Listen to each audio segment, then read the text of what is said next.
Hello दोस्तों, आइए आपके बीच एक और नई कहानी लेकर आए हैं। एक बहुत ही अच्छी मोरल स्टोरी।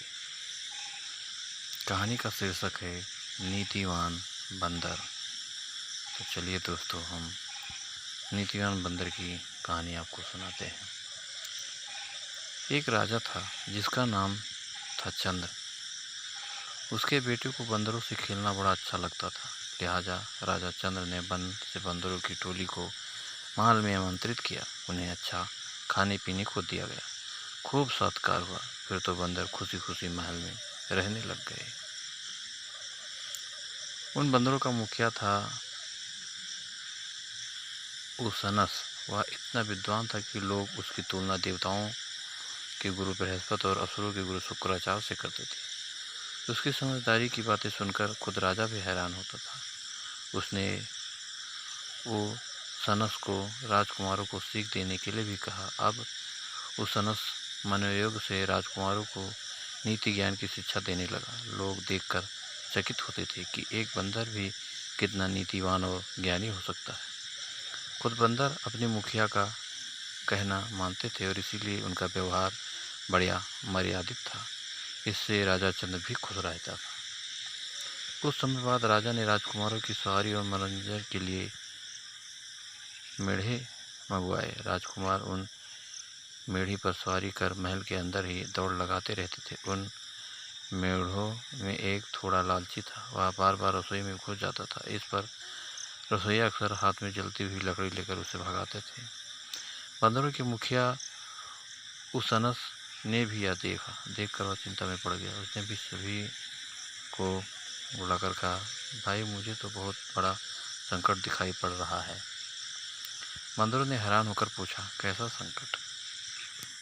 इस पर मुखिया ने बताया, देखो, यहाँ महल में राजकुमार मेढ़ों पर सवारी करते हैं और मेढ़े बार बार भागकर रसोई की ओर चले जाते हैं। इस पर रसोईया हाथ में जो भी चीज़ आए उसे लेकर मेढ़ों को भगाते हैं। कई बार तो वे हाथ में जलती हुई लकड़ी लेकर भेड़ों को मारते हैं और भगाते हैं। मुझे लग रहा एक दिन इसमें मेढ़ों के शरीर में आग लग जाएगी। फिर वे परेशान होकर घोड़साल की ओर भागेंगे, क्योंकि इसका निवास भी घोड़साल की ओर ही है।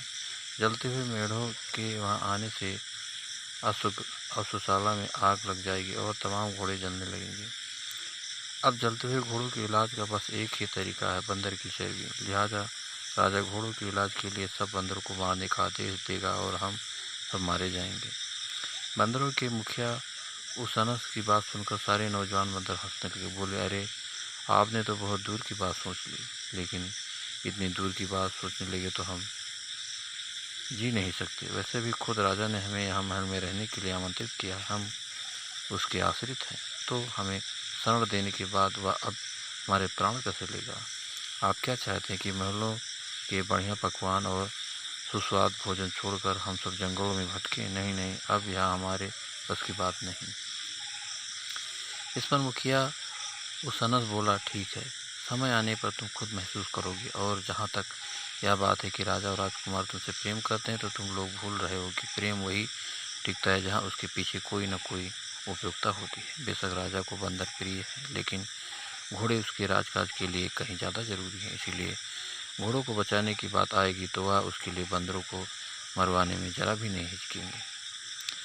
उसनस की बात सुनकर सभी बंदर उसका मजाक उड़ाने लगे। बोले, लगता है आप बुढ़ापे में आकर आपका दिमाग चला गया है, इसीलिए आप अपना ज्ञान बस अपने तक ही रखिए। यहाँ तक कि उसनस की पत्नी ने भी उसका साथ देने से इनकार कर दिया।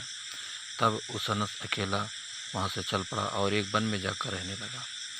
पर उसनस के जाने के अगले दिन ही ठीक वही हुआ जो उसने कहा था। एक लालची मेढ़ा हमेशा हमेशा की तरह रसोई में घुसा तो गुस्से में आकर रसोई ने उस पर चूल्हे से निकालकर जलती हुई लकड़ी दे मारी।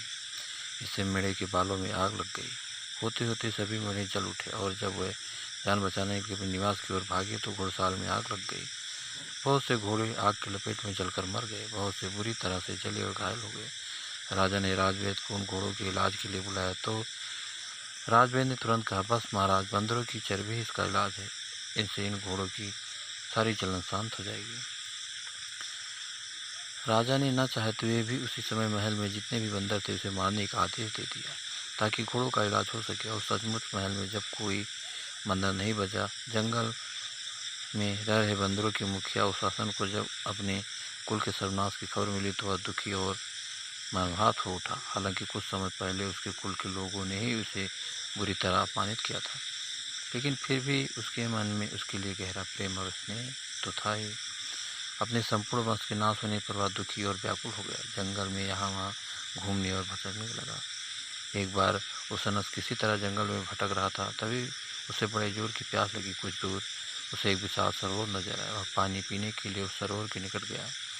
बंदरों का मुखिया झुककर उस सरोवर का पानी पीना चाहता था, पर तभी अचानक चौंक गया। उसने देखा कि बहुत से मनुष्य और जीव जंतुओं के पैरों के निशान वहाँ थे। वे पानी पीने सरोवर में गए थे, पर वहाँ से लौटे नहीं थे।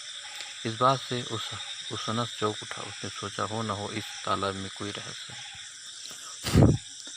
उसी समय उसनस ने पास में एक कमल की नाली देखी, तो उसे तोड़कर उसने उसे पानी में डुबोया। फिर उस कमल की नाल के सहारे तालाब को पानी पीने लगा। जैसे ही बंदर ने तालाब का पानी पिया, उसी समय उसे एक विशाल राक्षस दिखाई पड़ा। वह उसी तालाब से निकला था। उसके गले में जगमग जगमग मोतियों की माला थी, जिसका प्रकाश दूर दूर तक फैल रहा था। उस राक्षस ने उसनस से कहा, आप बहुत बुद्धिमान हैं। मैं आपके ज्ञान और समाधान से बहुत प्रभावित हूँ, इसीलिए यहाँ आया हूँ। इस तालाब का पानी पीने इतने लोग और पशु पक्षी आए, जिन्हें मैंने खा लिया, पर अकेले आप ही हैं जिसने अपने ज्ञान और चतुराई से अपने को बचा लिया। इसलिए मेरे मन में आपके लिए बड़ी प्रशंसा का भाव है। आप मुझसे जो भी वरदान मांगना चाहते हैं मांग लें। उसनस ने मुस्कुराकर कहा, अगर आप मुझसे प्रसन्न हैं तो आपके गले में ये जो अद्भुत मोतियों की माला वह कुछ समय के लिए मुझे दे दें। उन अनोखे मोतियों की माला पहनकर उसनस राजा चंद्र के पास गया तो राजा ने मोतियों की चमक देखकर हैरान रह गए। बोले, अरे ये तो अद्भुत मोती हैं। मैंने ऐसी मोतियों की माला कभी नहीं देखी। लगता है कि इनसे पूरे राजमहल को ही प्रकाशित किया जा सकता है। तुम्हें यह मोतियों की माला कहाँ से मिली? बंदर के मुखिया ने कहा, महाराज यह माला मुझे यात्रा में मिली। मेरे कुल का नाश होने पर मैं इस कदर दुखी हो गया कि मन को चैन ही नहीं था। व्याकुल होकर मैं इधर उधर घूमता रहा, कभी किसी जंगल तो कभी किसी नदी किनारे। राजा चंद्र बोला, मैं तुम्हारा दुख समझ सकता हूँ, लेकिन हालत ही ऐसी हो गई थी कि ना चाहे तो यह भी मुझे बंदरों के वध का आदेश देना पड़ा। इसके बिना घोड़े ठीक और स्वस्थ नहीं हो सकते थे, और या तो तुम जानते हो कि राजकाज बिना घोड़ों के नहीं चल सकता, इसीलिए मुझे यह अप्रिय निर्णय लेना पड़ा। कोई बात नहीं, बंदरों के मुखिया उसनस ने कहा, सेवक का कर्तव्य है कि वह राजा के काम आए। अच्छा है कि मेरे कुल के लोगों ने आपकी जरूरत पूरी करने के लिए अपने प्राण त्याग दिए। तभी राजा का ध्यान फिर से उसनस के गले में पड़ा अपूर्व मोती की माला की ओर गया। उसने कहा, ये तो सचमुच विलक्षण मोती है। मैंने पहले ऐसे मोती कभी नहीं देखे। यह दुर्लभ माला भला तुम्हें कहाँ से मिली? महाराज, मैं एक सरोवर में स्नान करने के लिए गया था। वहाँ चमत्कारी सरोवर जिसमें स्नान करने पर मुझे यह माला मिली। उसनस ने कहा, जो भी सरोवर में स्नान करता है उसे ऐसी ही माला मिलती है। अगर आप चाहें तो अपने कुटुंब के साथ उस सरोवर पर स्नान के लिए चलें। राजा ने कहा, ठीक है, पर तुम्हें आगे आगे चलकर रास्ता दिखाना होगा। अगले दिन राजा चंद्र ने अपने सभी कुटुंबजनों के साथ उस चमत्कारी सरोवर में स्नान करने के चल पड़ा। आगे आगे बंदर का मुखिया उसनस राह दिखाता जा रहा था। नदी के किनारे पहुंचने पर राजा अपने सगे संबंधियों के साथ ही सरोवर में स्नान करने के लिए प्रवेश करना चाहता था, पर उसनस ने उसे रोक दिया। कहा, हम लोग एक विशेष स्थान पर स्नान करेंगे, तब हमें इनसे भी अनमोल और विशेष मालाएं मिलेंगी। तब राजा भी उसनस के साथ उस सरोवर के किनारे पर खड़ा हो गया। उसके सभी कुटुंबी जन पानी में स्नान करने के लिए चले गए। काफ़ी देर हो गई, पर उनमें से कोई वापस नहीं आया। इस पर राजा ने चिंतित होकर कहा, बड़ी हो देर हो गई, अभी तक इनमें से कोई वापस नहीं आया, पता नहीं ऐसा क्यों। उसनस बोला, महाराज, वह अब कभी वापस नहीं आएंगे। इस सरोवर में रहने वाले राक्षस ने उन्हें खा लिया। क्या? राजा चीख पड़ा, क्या तुमने क्या किया? मेरा सारा कुल नष्ट हो गया। तुमने मेरे साथ इतना बड़ा धोखा, इतना बड़ा विश्वासघात। तो इतना बड़ा विश्वासघात नहीं है राजन जितना आपने किया। आपने तो मेरे कुल के बंदरों को वन से बुलाया, आश्रय दिया और फिर अचानक सबके प्राण ले लिए। उसकी तुलना में तो यह विश्वासघात कुछ नहीं। ओह, मैं कैसे अब धैर्य रखूं, मैं कैसे यह शोक सहन करूं? राजा ने विलाप करते हुए कहा, जैसे मैंने सहन कर रहा हूं।